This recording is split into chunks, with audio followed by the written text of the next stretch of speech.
My name's Gareth Coles. I'm the Director of Voluntary Arts Wales.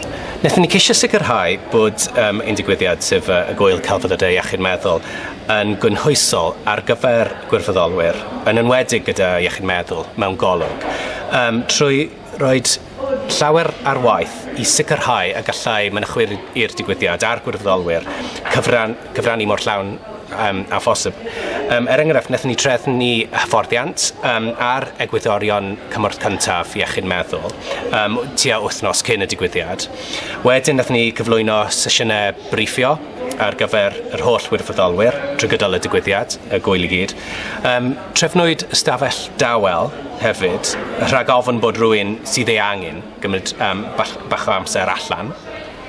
Roedd hyn i gyd i roi sicrwydd i'r gwirfoddolwyr a'r cyfranogwyr bod mesurau yn eu lle just rhag ofn bod rhywun eisiau, rhag ofn i unrhyw un cael rhywfaint o ofid, enghraifft.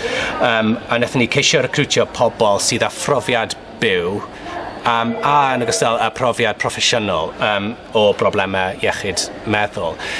Oedd y gwybodaeth i gyd yn ddwyieithog. Mae yna polisi iaith Gymraeg dyn ni yn Celfyddydau Gwirfoddol Cymru. Felly oedd y gwybodaeth i gyd yr hysbyseb i ddechrau, y ddisgrifiad swydd, a'r laniad oedd gael y popeth yn ddwyieithog i gyd, i wneud yn siŵr bod y sians i bobl gyfrannu ym mha bynnag iaith o'n nhw eisiau.